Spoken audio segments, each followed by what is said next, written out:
we will also be reviewing the Jingu Stadium show for New Japan. But for right now, we are wrestling with WWE Payback. And if you were smart, you were listening to the remix with Scooter Dust and myself and Mitch Mayhem. As a as a whole, how did you like this show, Scooter? Um, it it was yeah. You know what? I think they WWE was right, and it felt like it's what the SummerSlam third hour would have been had the you know if they had most of those matches. A couple of you um show stealers. Um, Again, I don't know if I'll ever come to terms with the the, the decision to do this 1 week after the biggest pay-per-view of the summer. I mean, I could see why the Payback main event could have easily been the SummerSlam main event. True. If I, they, if they had, because they had the first Thunderdome on the SmackDown before SummerSlam, so you're and if they were gonna, they could have had Reigns come out, and they could have brought out Paul Heyman with him, that's and it. you could have booked the match right then and there and had that. But that would be a honestly a day build up for what they kind of built in a week. That is true. That there's there probably is no real good way to say, oh, this could have happened then, and hindsight unfortunately is not 2020 here. Right, and let's get into this. First match on the card, Bobby Lashley with MVP and Shelton Benjamin defeated Apollo Crews to win the United States Championship. Bobby Lashley hasn't held the United States Championship since 2006. Do you think this was a good move to put the belt on Lashley again? You know, him being kind of pushed into a main event spot and then kind of getting downgraded to a secondary title, so to speak. Uh, they, it's like giving AJ Styles the Intercontinental Championship and calling him, the top title holder on SmackDown. Uh, Lashley is a powerhouse. The the United States title really needs, like, it needs one of those runs where a main event guy runs with it for a little bit. Um, Lashley having a title, not bad. He's the leader of what's looking to be the most you know dominating force on Raw. Um, and when it seems that Raw is going to need a group of people to step up and defend them with Retribution, because Retribution is now only attacking Raw. If that makes sense. Yeah, that it makes sense. Um, and I sit and the fact that they keep the Hurt Business keep appearing on Raw, Underground, and now you can't not convince me that the people from Raw Underground aren't Retribution at this point. But Lashley needs that title to, essentially make him a legitimate, ass kicker in terms of how he is viewed on the roster. What did you think about Apollo Cruz's run? I found it It pretty lackluster. it was lackluster. They didn't give him a lot of defenses. Of course, he did have that bout with COVID. Um, that doesn't seem like it had anything to any impact on his reign overall. It just I'm not sure if this was just if the title reign was a reward for Cruz's hard work, or what. But He's definitely missing something. yeah, yes, he on the indie scene he was a silent monster who had somebody talking for him. Who was his manager? Larry Dallas. And Apollo Crews used to be known as Uha Nation.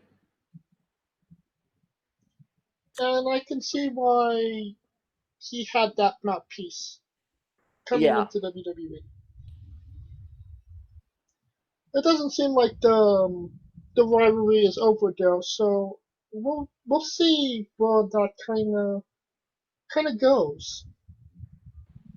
Maybe his puss isn't done yet. Next up, Big E defeated Sheamus. This was the dark horse of the night. This was a pretty good match. yeah, this definitely was a better match than it had any right to be. Um, I mean, it shows you how serious they are about giving Big E the singles push. I mean, of course, after SmackDown, you might um, you might wonder if they're serious after what Sheamus did to Big E, but not knowing about SmackDown, yeah, they're serious about giving Big E that push, giving him a clean win over a former Grand Slam champion. And I mean, Sheamus in 2020, I mean, wow. How good is he? He's been He having constant great matches. he definitely has, and he's developed more personality, With and with his snatch outfit. with his Guy Ritchie outfit. Right. And I mean, on SmackDown, I kind of thought he almost looked a little bit like like Rocky Balboa. But I mean, if somebody owes you money, call Sheamus. He'll collect for you. The Great White Shark. The Great Loan Shark. There you go. Next up, Matt Riddle defeated King Corbin. Um, not the greatest match here. But I mean, when whoever accused Baron Corbin of having a great match? Whoever accused Baron Corbin of having a match. No. Alright, now we have Shayna Baszler and Nia Jax. They defeated Sasha Banks and Bayley to win the WWE Women's Tag Team Championships. Um, this was one of the best finishers I've seen in quite some time with Baszler. Yeah. Hooking both girls and locking them up. Yes. It absolutely was. Probably if the WWE does an end of the year award special, this will get the award for most unique finish, most surprising finish. Definitely a contender ballot. Um, on SmackDown, there was a rematch, Yeah, there was. and you can safely say that the duo of Bailey and Sasha is no more. And I think you could kind of saw that the week prior, leading up to Payback, because Bailey was even she was doubting Sasha at that point, And it was Bailey that turned. and there's your swerve, bro. Yeah, Bailey went from being heel to even bigger heel. I mean, you would have if you kind of would have expected it be Sasha, but it kind of shows the cunning of Bailey that she used her best friend as much as she could, and now she's throwing her away. Yep, something because even as a heel, people almost kind of expect that the hugger to still be in there somewhere underneath.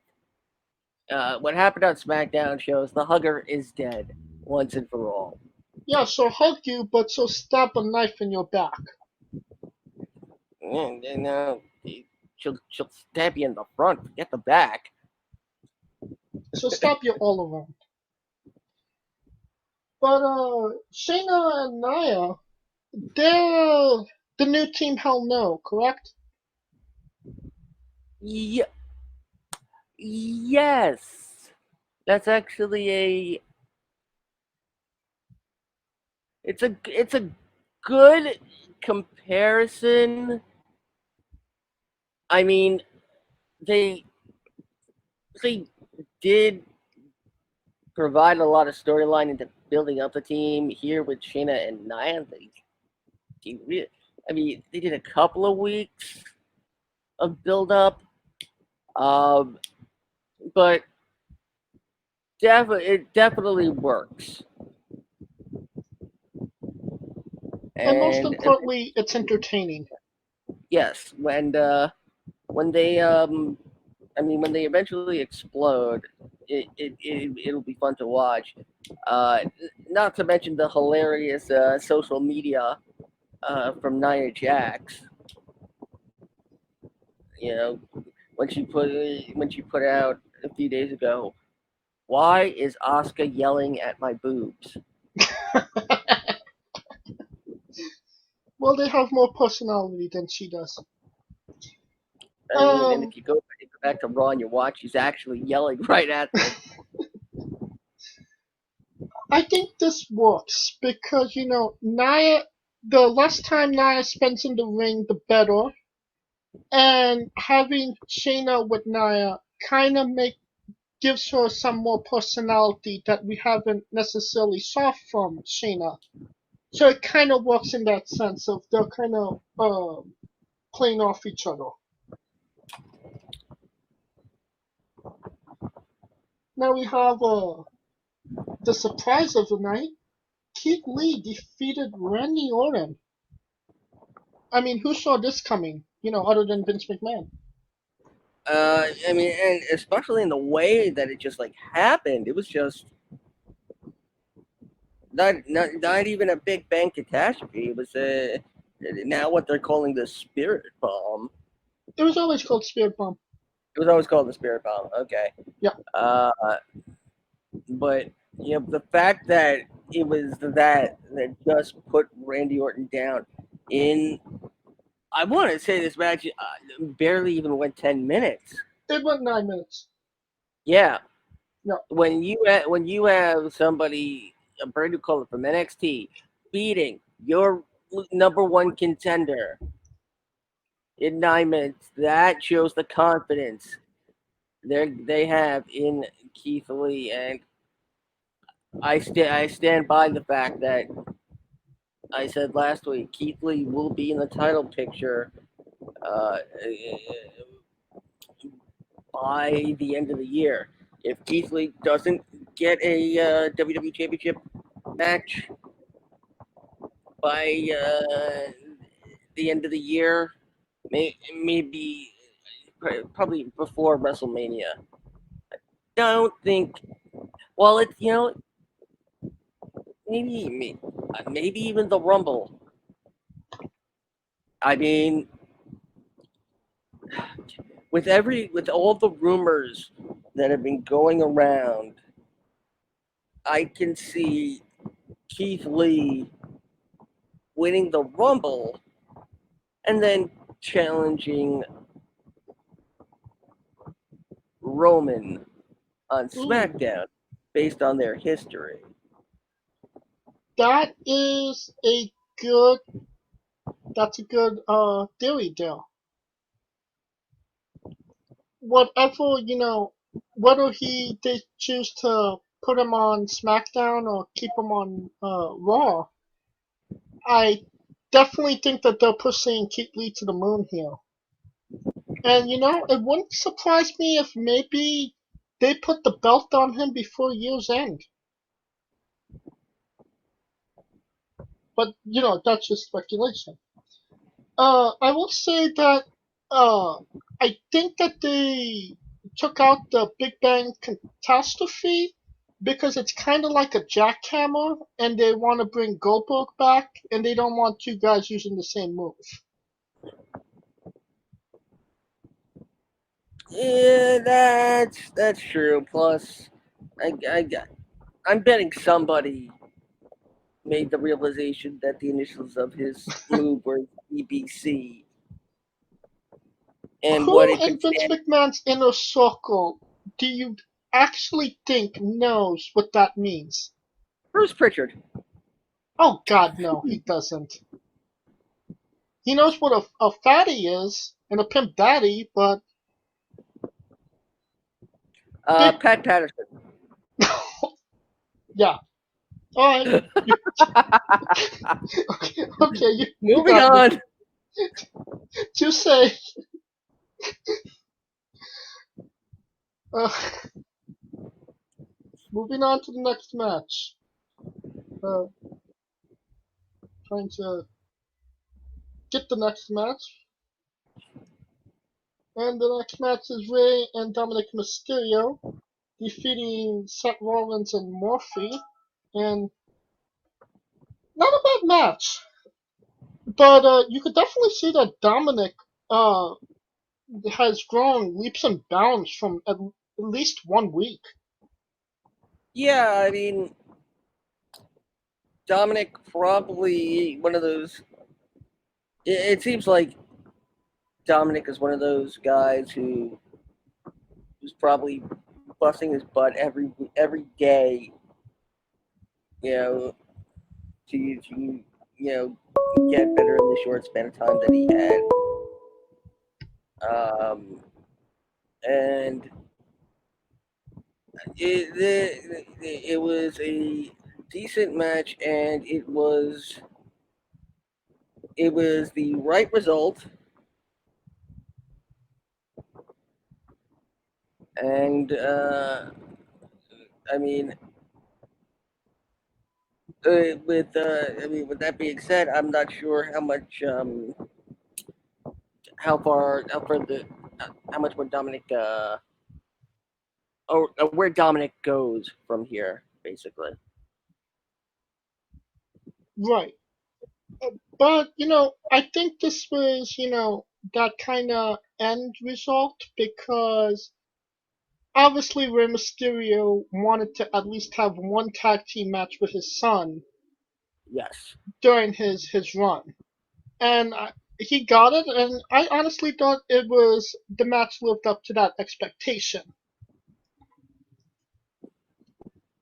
So I do think that he needs to leave his son alone and let him kind of journey onto his on his own and kind of figured it out, but we'll see what happens now. He's injured now anyway.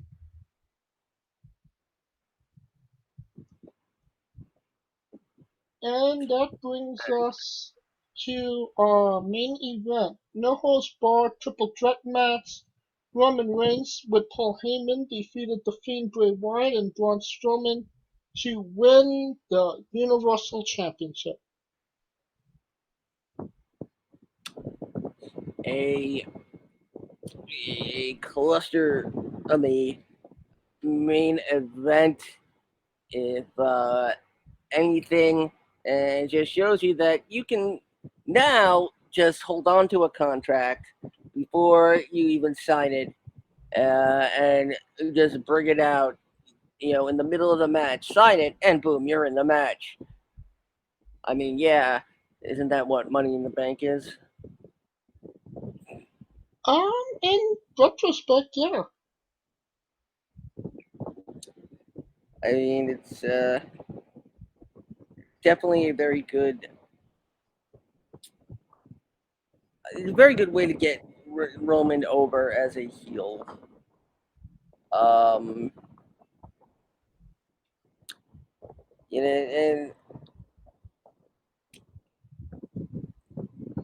but is the Fiend, is the Fiend's run like almost over at this point? Like, You can come Hello? out. Hello. Hello. There it is. I tried to jump in last time. I guess it got the wrong number. See? Mr. Telephone Man. We are being joined by Kaliko Yachts. A little late to the party, but he's here. Yeah, house hunting's a bitch. It's a bitch. We're talking about Roman Reigns winning the Universal Championship at at Payback. Your thoughts on that, Kaliko?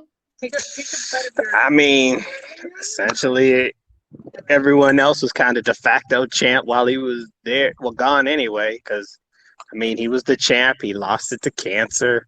He was going to come back, do the Goldberg thing. Corona hit. He was going to be the champ during then. So pretty much like a reign within a reign, if that makes sense. By Roman Reigns. Reigns within reign. But it's just crazy. Only thing I didn't like about that is like, I mean, I like how they did it. It's just like everyone's on his side now because he's with Paul. I'm like, yo, it's the same guy. Oh, but it's the same guy, but they just put a cool guy next to him. It's after being live in the Thunderdome for SmackDown, I can tell you that Roman Reigns will be facing Jey Uso for the Universal Championship at Clash of Champions. Whoa! So he's like, fuck family now. Okay. Well, it was supposed to be Big E, Sheamus, Matt Riddle, and King Corbin. Sheamus took out Big E in the earlier in the night, and then they announced that Paul Heyman got Jey Uso into the match.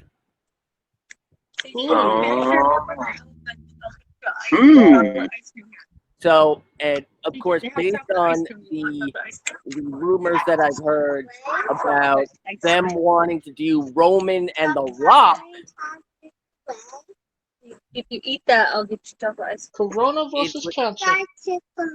It would make sense that maybe have Roman go through his family. And then The Rock steps in. I mean, that's a possibility. I don't know how The Rock would feel about, because the only thing I'm iffy on The Rock about is because the last time that mofo was out, he tore his stomach muscles, and movie makers was like, nah. so that's the only the only killjoy on that. But I can see your theory. But the other possibility is we do get Roman Goldberg. But what I had mentioned before is that Keith Lee wins the Rumble and then goes to challenge Roman at WrestleMania based on their history. Um, I think we're gonna see something between Keith and Roman and Survivor Series. I feel like Rock would need to win the Rumble, and the only reason I say that is because, like, Yeah, based on how they've done the Rumble, it depends on who has the belt, how they feel the importance of it is, right? So, and, like like this year, it was the WWE title was important because it was on Brock, right? So I feel like this coming Royal Rumble, it'll probably be just a challenger because of the simple fact that Roman's the guy, and that's going to be the main title. Like whoever wins the Royal Rumble, it would be against Roman, but I don't see The Rock needing to win the Rumble to do that. yeah, and considering it's most likely going to be the first Rumble not in a major arena that isn't like, yeah, hopefully we're back in arenas by January, and The way this shit going on, man, it's a tall order, but I feel I your mean, point. why? Like, I don't see why they would want essentially to waste a Rumble win on The Rock if it's not in front of a huge audience. That makes sense. Kaliko, you were Yeah, actually that'd be the thought process. But Kaliko, you were actually in the Thunderdome for Payback. You know, Scooter said about his test run that he did, that there was lagging, it was kind of blurry, things weren't matching up. What was your experience? my experience, honestly, I can agree because I would jump in, and the first thing it would have is flashes of it being good, and then next thing you know, it would just lag like hell, and then it would just go fast forward uh to the next scene, which to me I get because they got a lot of people jumping on it, and I honestly think the next time if I get in, I would rather use a wired connection because I feel like wireless it could be choppy like that sometimes.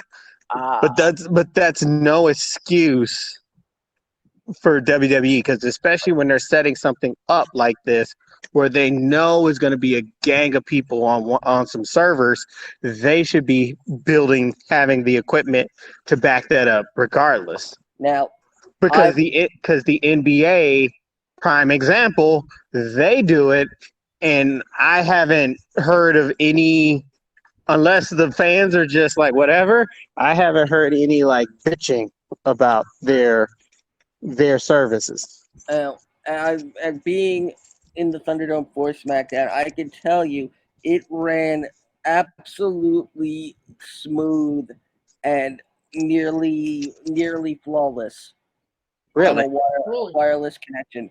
And considering that when I went for my call time, I didn't. They told me it was all full, Yeah. but then I kept refreshing. They tell you not to do that, but I do it anyway. Yeah. And eventually it just said, "All right, click here to enter." After like 5 or 6 tries, and I got in during the middle of 205 live. Yeah, but everything you said the first time, it's ditto. And I'm hoping that they did make those improvements because that's a big deal. I mean, if anything, it's going to be even worse because wrestling fans are going to bitch about anything, but they're really, really, really going to bitch about that. So. Oh, and Colby Carino made his WWE debut. Oh my God, really? On 205 Live. I mean, unless it was Steve and he aged down 20 years. I mean, with the blonde hair, you never know. But guess who he wrestled? Who? Mansoor! Oh my God. Man, He's back. Mansoor. He said, "Fuck the Santa Claus schedule." That's what's up. Right. So, pretty good. Interesting pay-per-view Do you think that WWE should do more week Stop after that pay sprouts previews? and then Scooter, knock yes on or my no? house. Don't step on it. I mean, if they're doing it as like, oh, we wanted to do a third hour, but we want to keep our pay-per-views down to less than 3 hours. Do the third hour then. Like, seriously, because then it seems like you're rushing to build up to a card with very little. I mean, there's a reason Tuesday in Texas didn't work. There's a reason Taboo Tuesday didn't work. The only reason Survivor Series worked is because it was the day before a national holiday, and that eventually changed. What say you, Kaliko?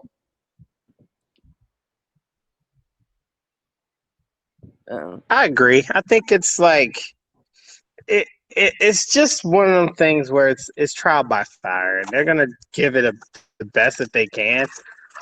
Honestly, they have the cash to not have to worry about that. So I mean, why try to make the necessary switch like AEW did to fans when you could do the same, especially when they done sold out like virtual meet and greets and shit. So to me, them going all virtual till the end, uh, it kind of costs them more on the IT end, but it helps them out as far as the bottom line without having to worry that much about setup and shit.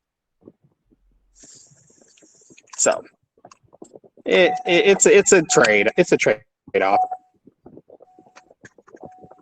Alright, that will conclude our coverage of Payback.